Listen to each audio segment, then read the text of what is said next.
La palme et le mérite. Épître à Noël. Le courrier lapidaire qu'il fit parvenir à l'Académie suédoise à Stockholm était de but en blanc un cinglage sur l'essentiel, tel un acte enflammé lors d'une petite soirée de rencontre sans lendemain, où l'élégance des préliminaires était sans son importance.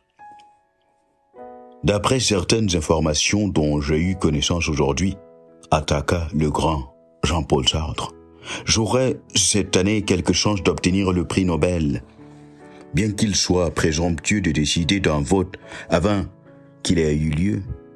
Je prends à l'instant la liberté de vous écrire pour dissiper ou éviter un malentendu. L'existentialiste par la suite assure l'Académie de sa profonde estime pour le prix dont elle a honoré tant d'écrivains de par le passé, mais que, pour des raisons qui lui sont personnelles et pour d'autres qui sont plus objectives, il désire ne pas figurer sur la liste des lauréats possibles et il ne peut ni ne veut ni en 1964 ni plus tard accepter cette distinction honorifique. Bien entendu, la décision de l'Académie étant irrévocable, Jean-Paul Sartre rentra dans les annales de l'histoire comme le lauréat du Nobel de littérature cette année-là.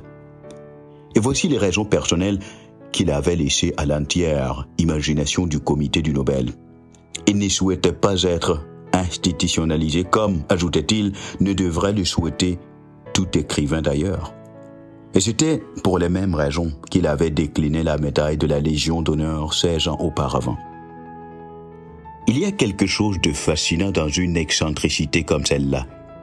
Quelque chose d'autant plus fascinant que le lauréat qui rejette la distinction honorifique dont il redoute l'emprisonnement n'y échappe pas au bout du compte. Par son refus même, il ne fait qu'accepter davantage la chose rejetée. Et la qualité de ce qui fascine ici n'est pas la noblesse supposée de caractère qui élève l'iconoclaste au-dessus des gloires factices, c'est plutôt le sentiment que cette grandeur que l'on tente d'honorer se suffit à elle-même et se passe d'honneur. Il me semble être l'expression d'une conscience qui ne reconnaît d'authenticité véritable que dans son propre reflet. L'enfer, c'est les autres, s'exclama un des personnages de Sartre, traduisant l'une de ses idées par laquelle il met en scène le regard d'autrui comme une pénible aliénation. Aliénation à laquelle l'on consent dans l'espoir de bien paraître et de plaire. Aliénation qui n'est en dernier ressort qu'une aventure hasardeuse ne promettant que frustration, puisqu'elle impose nécessairement de telles conséquences comme l'autocensure et une lente métamorphose qui débouchera, au bout du compte, sur ce que l'on devienne de moins en moins soi-même. Voilà l'institutionnalisation que redoutait Jean-Paul Sartre. Et le prix Nobel, tout comme la Légion d'honneur, c'était à ses yeux des chaînes de servitude volontaire qu'il se serait passé au poignet. Mais au-delà de l'institutionnalisation que fuyait le philosophe, voici une question qui mérite considération. L'œuvre de Sartre était-elle déjà resplendissante ou l'était-elle seulement devenue parce que le comité du Nobel la désigne comme telle? En tout cas, cette question ne manquerait point d'intéresser le Britannique Richard Dawkins. En 1996, l'Association américaine pour l'humanisme, The American Humanist Association, avait décerné au célèbre biologiste son accolade de l'homme de l'année, récompensant son travail de vulgarisation scientifique mené auprès du grand public. 25 ans plus tard, alors que ce travail de vulgarisation scientifique était resté intact dans l'histoire, l'association retire son honneur à Dawkins, parce que celui-ci a osé postuler que du point de vue biologique, c'est sujet à débat qu'un homme qui était tel hier se déclare femme aujourd'hui et vice-versa. Tant que Richard Dawkins tournait en ridicule les chrétiens et musulmans à raison de leur croyance à un Dieu dont l'existence, juge-t-il, relève de l'absurde et donc impossible à démontrer scientifiquement, il était un champion digne d'une distinction. Mais dès lors qu'il a osé substituer les religieux par un autre groupe identitaire, l'on estime subitement qu'il ne parlait plus au nom de la science et qu'il était en fait dangereux.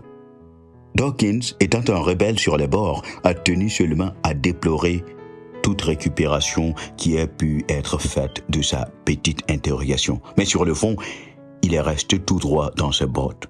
par cohérence avec ce qu'il croit être la méthode scientifique. Et sa chute en disgrâce ne tarda point, intervenant après qu'il a été conspué sur Twitter, où la vindicte populaire l'a jugé et condamné hâtivement pour transphobie.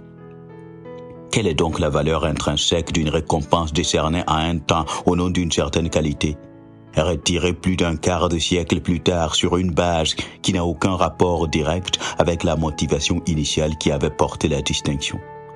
Au-delà de ce cas précis, tout ce qui est vraiment dit de récompense a-t-il réellement besoin d'être récompensé sans se dénaturer? Eh bien, à cette question, le mathématicien russe Grigory Perelman, un plus grand excentrique que Jean-Paul Sartre, se serait empressé de répondre par la négative.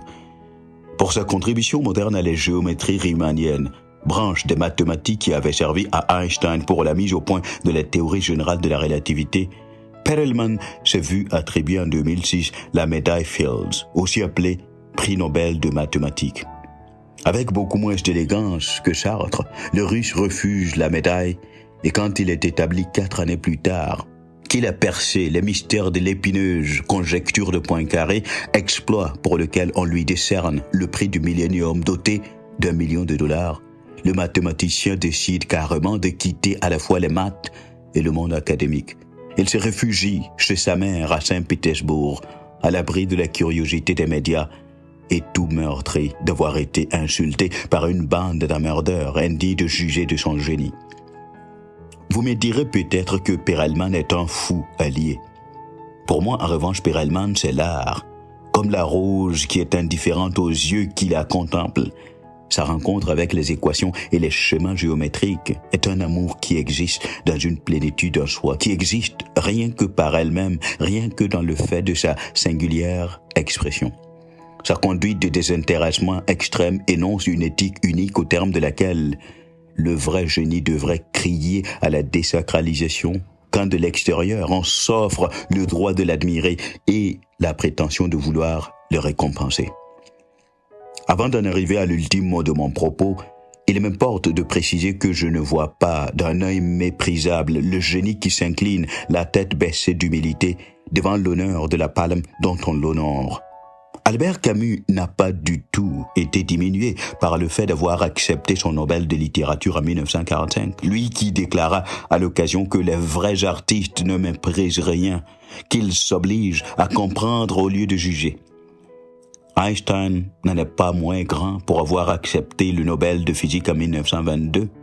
Et Isaac Newton, le grand reclus à l'esprit de l'âme tranchante, qui dit oui, sans équivoque en 1705, à cette médaille de chevalier que lui tendit l'impératrice Anne.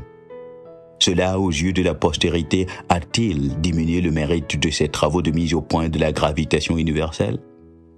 De même que l'habit ne ferait pas le moine, la médaille n'est pas ce qui confère le mérite. Le mérite précède et transcende la médaille qui peut d'ailleurs arbitrairement l'ignorer.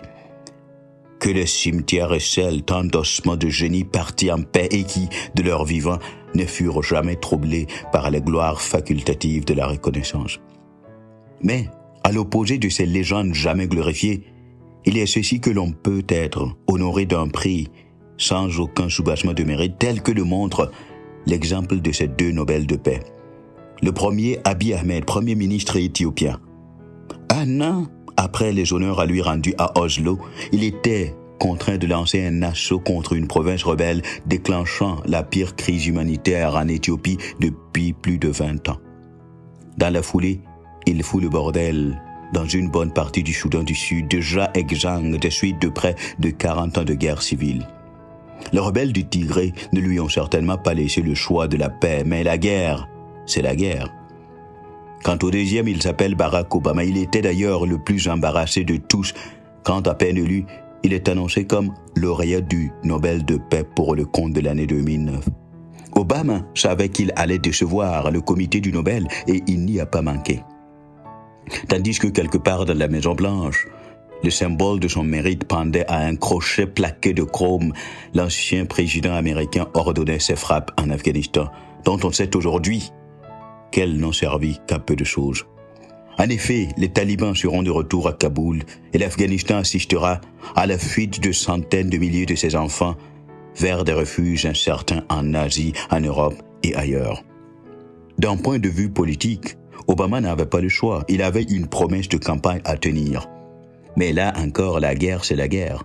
Et c'est le cynisme qui triomphe en ricanant chaque fois qu'un chef de guerre, quelles que soient les circonstances, se retrouve auréolé d'une médaille au nom de la paix. Voyez-vous, les récompenses sont ce qu'elles sont. Mais elles ne sont pas toujours une fonction du mérite. Pourquoi alors se lamenter qu'aucune femme du pays des hommes intègres ne figure sur cette liste dite des 100 femmes les plus influentes d'Afrique? En vous lisant, j'ai pensé à Sartre, à Perelman, ces originaux qui voyaient dans la gloire conférée par les autres un emprisonnement de l'individu. J'ai pensé à eux et me suis dit, 100 femmes, mais pourquoi pas 5, pourquoi pas 10 et enfin pourquoi pas 1000? Ce type de classement basé sur des paradigmes arbitraires sont aujourd'hui tellement galvaudés qu'ils doivent nous laisser pour le moins indifférents. L'absence d'une telle ou telle autre sur la supposée prestigieuse liste est plus une critique de la liste elle-même qu'elle n'est un problème d'influence à déposer aux pieds de ses mères, épouses et sœurs que l'on a ignorées, tout simplement parce que le radar ratissait étroit. Je vais dire, et j'appelle Einstein Roifort, que tout le monde est un génie. Mais si vous jugez un poisson par sa capacité à grimper à un arbre, il vivra toute sa vie en croyant qu'il est stupide. En l'occurrence, on nous classe les femmes d'Afrique, mais on nous les classe selon quels critères universels. Mais qu'à cela ne tienne, l'authentique n'est pas toujours visible, et c'est d'ailleurs ce qui le rend réel et magnifique. L'absurde, bien entendu, c'est cette pointe de reproche dans votre petit récit de lamentation, mais l'absurde ne s'arrête pas là. Celles qui sont sur cette liste ne sont pas des Marie Curie, des Wangari Maathai. Elles ne nous laisseront pas des forêts ou des brevets témoins d'invention que l'on passera à une postérité. Comme ces femmes africaines vouées au dur labeur sans répit, loin des mille feux de ville, et de ces centres de données réceptacles de selfies et d'autoportraits d'influenceuses, les lauréates de la liste n'ont fait que simplement exister dans l'ordinaire de ce qui constitue leur quotidien, un quotidien d'élite, fait d'accès à Twitter et aux larges colonnes de journaux. Elles ont toutes les mélisses, destinées à ne jamais faire l'expérience rugueuse d'un contact avec le manche d'une houe. Et de toute l'Afrique, terre de toutes ces femmes qui, dès le lever du jour, regardent la défaite au nez sans jamais y céder, de toute cette Afrique, l'on nous raconte que ce sont ces élites aux mélisses qui sont les plus influentes. Et puis, l'on a même l'outrecuidance de reprocher à ces dames réelles qui n'ont rien d'évident en commun avec la réalité scénarisée et photoshopée de ces élites. On a l'outrecuidance de leur reprocher d'avoir raté le concours d'entrée sur une liste dont elles ignorent tout. Que les lauréates croquent à pleines dents leur consécration. Mais disons à cette femme qui n'a pas le luxe du cosmétique que nous l'aimons et qu'elle est influente et que pour cela on se fiche qu'elle ait un compte Twitter. Disons à elle que ces listes qui se méprisent d'elle sont de l'opium. Elles peuvent vous donner l'apparence de quelque chose qui se veut réel et exaltant sans que pour autant cela ne soit ni plus ni moins qu'un simple mirage. Disons à elle que c'est bien d'être sur une liste de personnes influentes, mais que c'est encore mieux d'être sur sa propre liste, comme l'a si bien compris Jean-Paul Sartre, comme l'a si bien compris Grégory Perelman.